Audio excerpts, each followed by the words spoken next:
apa kabar nih kamu semua? Sehat dong ya? Syukur deh. Topik kali ini kita akan ngobrolin soal hewan nih guys, yang namanya bereproduksi dengan cara berhubungan seksual atau bisa dibilang dengan bantuan partner atau pasangan sih biasa ya. Tapi kalau memiliki keturunan tanpa fertilisasi, itu baru unik ya. Sebutan untuk hewan semacam ini adalah Parthenogenesis. Yang bikin pengen tahu nih, hewan-hewan apa sih? Kita pantau yuk. Hey, bentaran dulu guys. Like-nya diklik dulu dong. Jangan lupa di-share ya. Dan sekalian subscribe deh, biar channel kita makin boom. Setuju kan? Oke, lanjut.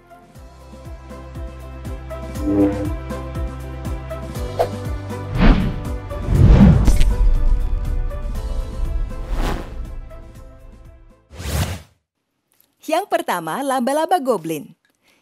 Nah, ada nggak di antara kamu yang takut laba-laba? Yang kita bahas pertama, laba-laba nih guys. Ya, hewan berkaki 8 ini terkadang memang terlihat menakutkan ya. Mungkin di antara kalian ada yang menderita arachnophobia atau fobia dengan laba-laba ya. Nggak perlu khawatir nih guys, kamu nggak sendirian loh. Jika menurut kamu laba-laba sudah menakutkan, ada kabar lagi nih yang bisa bikin kamu tambah merinding. Laba-laba ini bisa loh berkembang biak secara aseksual guys. Untungnya nggak semua laba-laba itu aseksual ya. Ada satu spesies laba-laba yang diketahui mampu berkembang biak secara aseksual, yaitu Onopidae atau laba-laba goblin. Laba-laba goblin ukurannya sangat kecil guys, hanya 1-3 mm saja. Aslinya ditemukan di Iran, lalu nyebar deh di Eropa. Saat ini nggak pernah ditemukan si laba-laba goblin betina, dan ini membuat para ilmuwan berasumsi bahwa laba-laba ini berkembang biak secara parthenogenesis. Gitu, jangan makin takut ya, buat info aja kok.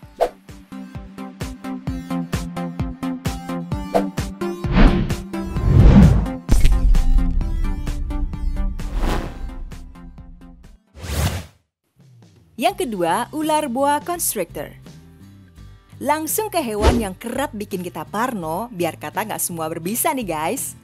Parthenogenesis bukan sesuatu yang baru sih di dunia ular. Sudah diketahui banyak spesies ular, terutama mereka yang betina, masih bisa bertelur meski tidak dibuahi oleh yang jantan. Tapi ternyata bagi spesies ini, hal ini tidak terjadi begitu saja guys. Kapan sih sebenarnya parthenogenesis pada ular terjadi untuk yang pertama kali? Tahun 2010 adalah tahun di mana dunia dikejutkan dengan parthenogenesis yang terjadi pada ular. Ular boa constrictor adalah jenis ular pertama yang berhasil berkembang biak secara aseksual. Ular boa ini ditempatkan di kandang yang penuh dengan jantan dan ajaibnya dia berhasil melahirkan 2 ular dan bukan 1 anak ular saja.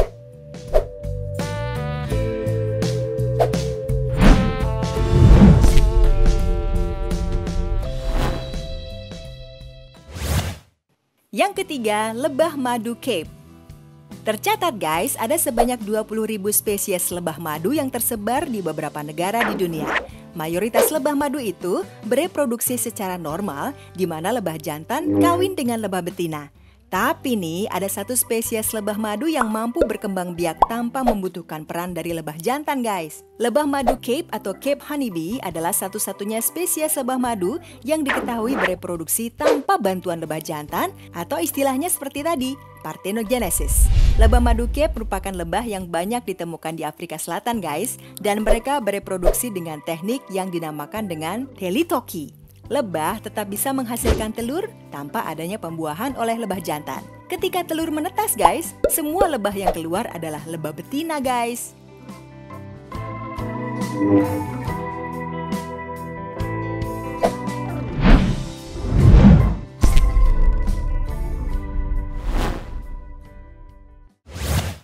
Yang keempat, New Mexico whiptail. Gini guys, sejumlah hewan invertebrata atau hewan tak bertulang belakang memang banyak yang diketahui bisa bereproduksi dengan cara parthenogenesis. Tapi tidak dengan hewan vertebrata atau hewan yang bertulang belakang. Gitu guys, adalah hal yang langka apabila hewan vertebrata bisa berkembang biak secara aseksual seperti yang terjadi pada kadal New Mexico whiptail ini. Fun fact-nya guys, tentang kadal yang satu ini adalah semua kadal tersebut betina. Tidak ada yang jantan guys. Pernah dilakukan kawin silang antara striped whiptail dengan western whiptail. Tapi sayangnya, kadal jantan yang dihasilkan tidaklah pada kondisi yang sehat. Ketiadaan kadal jantan gak membuat populasi kadal New Mexico whiptail ini punah guys.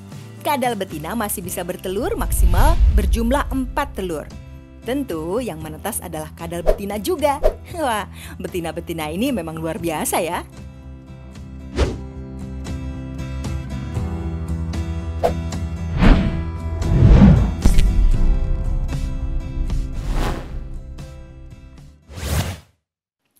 Selanjutnya, cacing pipih. Guys, ada banyak jenis cacing pipih yang ada di dunia. Smithia polychroa adalah salah satu jenis cacing pipih yang kini sedang diamati dengan seksama oleh para peneliti guys. Kenapa tuh? Karena cacing jenis ini adalah satu dari sekian banyak spesies cacing pipih yang mampu berkembang biak secara partenogenesis. Perlu kamu ketahui ya, cacing pipih adalah hewan yang hermaprodit atau hewan berkelamin ganda. Meski demikian, mereka mampu memproduksi telur secara polypliot dan partenogenesis. Dan yang mengejutkan adalah cacing pipih ini bisa menghasilkan sperma haploid. Para peneliti menemukan bahwa baru 12% populasi cacing pipih yang bisa bereproduksi secara partenogenesis.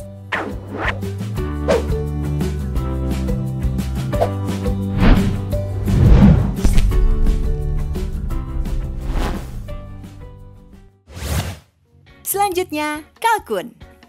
Daging burung kalkun katanya memang enak ya guys. Kamu pernah coba belum? Karena itu sih ya, pada hari Thanksgiving orang-orang di Eropa memasak daging kalkun dan menjadikannya hidangan utama.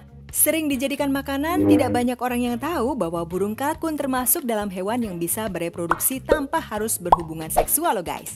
Iya, burung kalkun ini memang sangat spesial ya. Meski mereka ditempatkan di kandang yang berisikan jantan, sang betina justru malah lebih sering bertelur dibandingkan mereka yang sengaja dipisahkan dari jantan. Di alam liar guys, hal ini memang jarang terjadi, tapi ada beberapa populasi yang memang berkembang biak secara partenogenesis.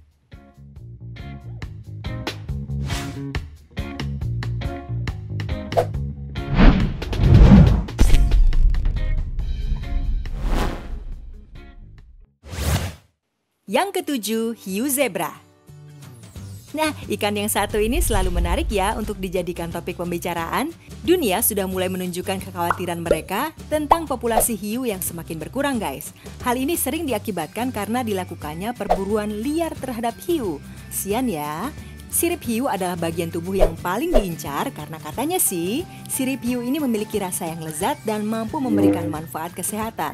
Iya, emang sih banyak spesies hiu di laut yang menarik untuk dibahas. Tapi yang kali ini akan kita bahas adalah hiu zebra ya. Spesies ini sangat unik karena mereka bisa berkembang biak dengan cara aseksual. Sudah lama sih para ilmuwan menaruh rasa penasaran terhadap jenis hiu yang satu ini.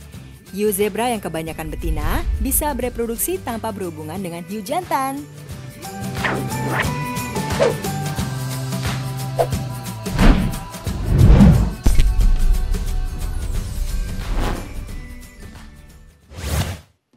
Yang kedelapan, kalajengking walnut gourge. Hewan berikutnya guys yang mampu berkembang biak dengan cara aseksual adalah kalajengking. Gak semua sih kalajengking bisa melakukannya, namun jenis tertentu bisa, seperti misalnya yang ini nih, yaitu kalajengking walnut gourge, yang dipastikan bisa berkembang biak dengan cara aseksual. Mereka bisa meneruskan keturunannya tanpa harus ada kontak dengan lawan jenis guys. Walnut gourge adalah kalajengking yang banyak ditemukan di selatan Arizona sana guys. Mereka memiliki ciri-ciri tubuh kemerahan coklat dari bagian kepala sampai ke perut. Diteliti guys, kalajengking memiliki bakteri yang disebut dengan Wolbachia yang bisa menjadi pemicu feminisasi di keluarga Arthropoda. Gitu tuh guys.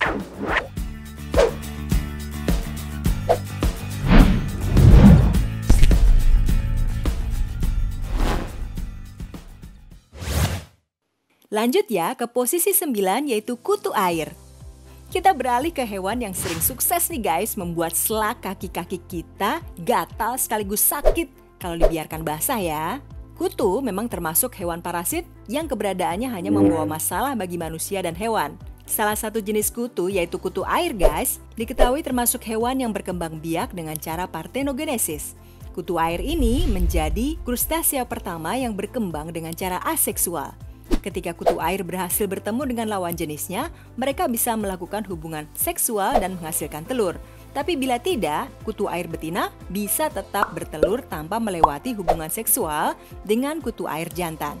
Hanya saja, telur yang dihasilkan oleh kutu air parthenogenesis akan melahirkan kutu air betina juga guys. Tuh kan betina lagi.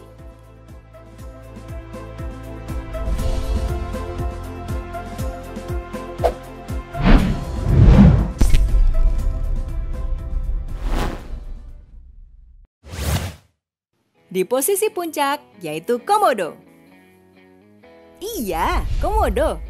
Komodo adalah spesies kadal terbesar yang ada di dunia guys, dan ditemukan di Pulau Komodo, Nusa Tenggara Timur di Indonesia ya. Oleh peneliti, komodo dianggap sebagai reptil zaman dulu yang seharusnya sudah punah dari muka bumi. Mereka bisa tumbuh sampai 3 meter dengan berat mencapai 70 kg loh guys. Pada tahun 2005, untuk pertama kalinya diketahui bahwa komodo termasuk hewan parthenogenesis. Mereka bisa berkembang biak tanpa harus kawin. Hal ini terjadi ketika salah satu koleksi komodo yang ada di kebun binatang London mampu bertelur tanpa adanya kontak dengan komodo jantan. Wah, hebat kan para betina ini? Sudah deh, itu tadi guys 10 jenis hewan parthenogenesis. Lumayan ya dapat info tambahan? Kalau gitu, klik like-nya dulu dong guys. Share juga boleh loh, dan subscribe juga ya. Ajak teman-teman yang lain ya guys. Dan and see you!